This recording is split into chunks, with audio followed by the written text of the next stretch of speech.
वसंत ऋतू सुरू झालाय, होळी संपली आहे आणि वातावरणात सुद्धा बदल जाणवतोय. चैत्राची चाहूल लागली आहे, गुढीपाडवा, नवीन वर्षाची सुरुवात, निसर्ग नव्याने फुलतोय. पण तुमच्या शरीरामध्ये काहीतरी असं वेगळं घडतंय का? म्हणजे अचानक गरम होतंय, हॉट फ्लॅशेस येत आहेत, रात्री घाम येतोय, कधी असं लहान लहान गोष्टींवरती चिडचिड होते का? किंवा कधी अचानक अनामिक अशी भीती जाणवते. आणि मग अशा वेळेला मनात प्रश्न येतो की माझं शरीर माझी साथ सोडायला लागलंय का? भगिनींनो आणि मैत्रिणींनो, शांत व्हा. ही तुमची शेवटची इनिंग नाहीये, ही तुमची दुसरी इनिंग आहे. मेनोपॉज म्हणजे म्हातारपण नाहीये. मेनोपॉज म्हणजे खरं पाहिलं तर शहाणपणाची सुरुवात. आजवर तुम्ही तुमच्या घरासाठी, तुमच्या मुलांसाठी, सगळ्यांसाठी जगलायत आणि आता निसर्ग म्हणतोय की आता तुम्ही स्वतःसाठी जगा. मी डॉक्टर प्रवीण पाटील आणि आज आपण मेनोपॉजकडे एक आजार म्हणून नाही तर स्त्रियांच्या आयुष्यातील एक महत्त्वाचा टप्पा म्हणून पाहणार आहोत. आयुर्वेदामध्ये मेनोपॉजला म्हणतात रजो निवृत्ती. हा काही आजार नाहीये, हा तुमच्या शरीराचा एक नैसर्गिक आणि एक संक्रमण टप्पा आहे, ट्रान्झिशनचा टप्पा आहे.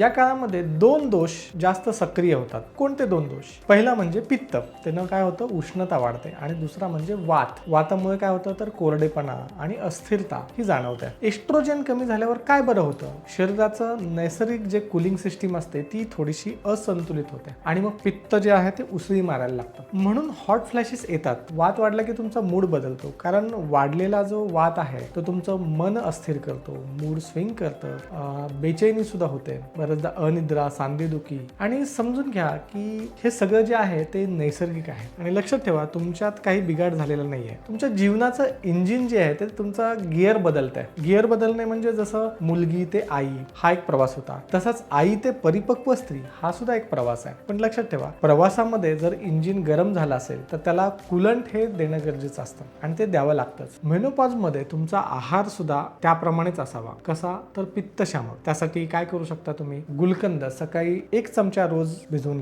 खा. त्यानंतर काळा मनुका घ्या, तो भिजवून रोज सकाळी खा. धनेजिरे पावडर ही ऍसिडिटीसाठी आणि हॉट फ्लॅशेससाठी एकदम बेस्ट आहे. हे तुमच्या शरीरातली अतिरिक्त जी अननेसेसरी उष्णता जी आहे ती शोषते. बरं, मग आता काय टाळलं पाहिजे? आता टाळायचं जर म्हणलं तर अतिशय तिखट असेल, लोणचं पापड असतील किंवा जास्त चहा, कॉफी, गरम मसाले असतील, हे म्हणजे असं झालं की ते आगीत तेल ओतण्यासारखं आहे. तेव्हा तुम्ही हे खाऊ नका. जेव्हा तुम्ही आहारातून उष्णता कमी करता तेव्हा 50% त्रास हा तिथंच संपतो आणि मग तुमच्या हॉट फ्लॅशेस वगैरे सर्व तिथंच कमी होतात. अतिशय महत्त्वाची गोष्ट म्हणजे मेनोपॉज मध्ये आपण हार्मोन्स बद्दल बोलतो, पण महिलांना सर्वात आधी काय बरं जाणवतं? काय असतं ते? सगळ्यात पहिलं जाणवतं म्हणजे त्वचा जी आहे ती एकदम कोरडी पडते, चेहऱ्यावरती निस्तेजपणा येतो, केस असतात ते कोरडे पडतात किंवा एकदम पातळ सुद्धा होतात, अगदी केस गळणे सुद्धा सुरू होतं, सांधेदुखी किंवा सांध्यामध्ये स्टिफनेस आणि सगळ्यात महत्त्वाचं म्हणजे तुमचं मन सुद्धा त्यावेळेला खूप अस्वस्थ झालेलं असतं. आता यावरती जर पाहिलं तर आयुर्वेदात अत्यंत साधा पण एक प्रभावी उपाय काय, तो म्हणजे साजूक तूप. महत्त्वाचं म्हणजे तुम्ही भीती बाळगू नका, तुपानं वजन अजिबात वाढत नाही, हा एक गैरसमज आहे. दुपारच्या जेवणामध्ये किंवा तुम्ही अगदी वरण भातावरती 1 चमचा तूप घ्या. हे तुमच्या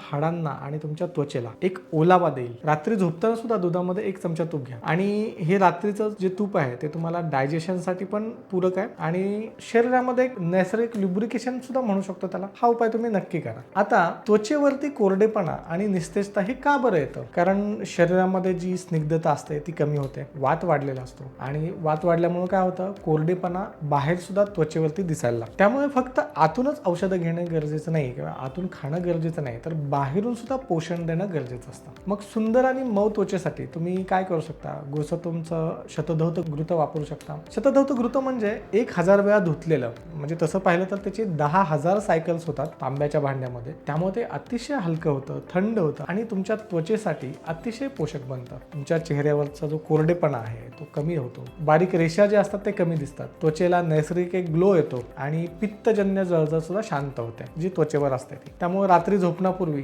या शतधौत घृतचा हलकासा मसाज करा आणि मग तुमची त्वचाच तुम्हाला धन्यवाद म्हणेल. मेनोपॉज मध्ये अजून एक गोष्ट घडते, ती म्हणजे स्कॅल्पचा ड्रायनेस वाढतो. आपण ते मागील व्हिडिओमध्ये पाहिलंच आहे. स्कॅल्पसाठी किंवा केस गळत असतील तर त्यासाठी आठवड्यातून 2दा औषधी तेलाने डोक्याला हलकासा मसाज करा. त्यामुळे ब्लड सर्क्युलेशन तिथलं सुधारतं, केस गळती कमी होते आणि डोक्यातली उष्णता सुद्धा थंड होते. त्यासाठी आमचे शॅम्पू आहेत किंवा तेल आहेत ते तुम्ही वापरू शकता. आणि सांधेदुखी मागील व्हिडिओमध्ये आपण सांधेदुखीवरती सविस्तर पाहिलं आहे. सांधेदुखी किट बद्दल सुद्धा पाहिलेलं आहे. त्यामुळे वात वाढल्यामुळे मेनोपॉजमध्ये सुद्धा सांधे कटकट करू लागतात. त्यावेळेला औषधी मसाज, योग्य पोषण यामुळे त्याच्यातली स्टिफनेस जी आहे ती कमी होऊ शकते. आता सर्वात महत्त्वाचं, आपण हे सगळं शरीराचं पाहिलं, पण मनासाठी तुम्ही रात्री झोपताना गोसा तुमचं नस्य 2 थेंब नाकात टाका आणि नाभीमध्ये सुद्धा 2 थेंब टाका. नाक हे तुमच्या मेंदूचं प्रवेशद्वार आहे. त्यामुळे नस्य हे तुमच्या मेंदूतील मास्टर ग्लँड, जिला पिट्युटरी ग्लँड म्हणतात, तिला शांत करतं, ज्यामुळं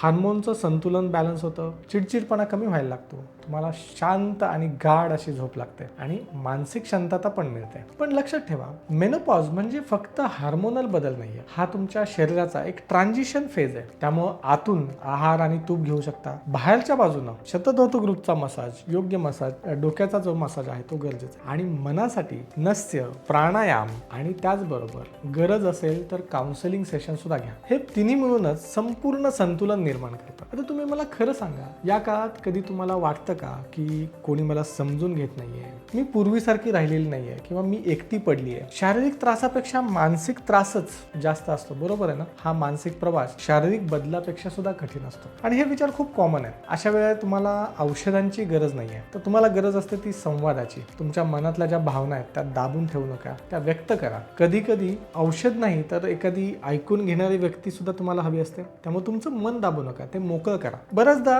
फक्त कोणीतरी ऐकून जरी घेतलं तरी तुमचा अर्धा आजार हा बरा होत असतो. पण तुम्हाला जर जास्त त्रास होत असेल तर तुम्ही आमच्याकडे NLP काउन्सिलिंग सुद्धा करू शकता. यामध्ये तुम्हाला खूप चांगला फरक जाणवू शकतो. त्यामुळे भगिनींनो आणि मैत्रिणींनो, ही दुसरी इनिंग आहे, तिला उत्साहाने खेळा. दररोज 30 मिनिटं स्वतःसाठी तुम्ही राखून ठेवा. त्यामध्ये तुम्ही काय करू शकता, एकतर चंद्रभेदन प्राणायाम करू शकता. डाव्या नाकपुडीतून श्वास घ्या आणि उजव्या नाकपुडीतून सोडा. हे काय करतं, शरीरातला एक नैसर्गिक थंडावा देतो. अनुलोम विलोम सुद्धा करू शकता. त्यानंतर बद्ध कोणासन, हे पेल्विक एरियामध्ये ब्लड सर्क्युलेशन तुमचं वाढवतं आणि त्याची सुधारणा सुद्धा करतं. तिसरं म्हणजे शवासन, एक 10 मिनिटं पूर्णपणे शांतता, पूर्ण डोळे झाकून मॅटवरती 30 मिनिट ठेवा आणि एकदम शरीर शिथिल करा, पूर्ण शरीर रिलॅक्स करा. आणि ही 30 मिनिटं तुमच्या स्वतःसाठी आहे, दुसऱ्या कोणासाठी नाही. मेनोपॉज म्हणजे फुल गळून पडणं नाहीये. मेनोपॉज म्हणजे ती फळ धारण करण्याची प्रक्रिया आहे. कोणतं फळ? तुमच्या अनुभवाचं आणि परिपक्वतेचं फळ, तुमच्या शहाणपणाचं फळ. तुम्ही संपत नाही आहात, तुम्ही नव्यानं जन्म घेत आहात. त्यामुळे स्वतःला अजिबात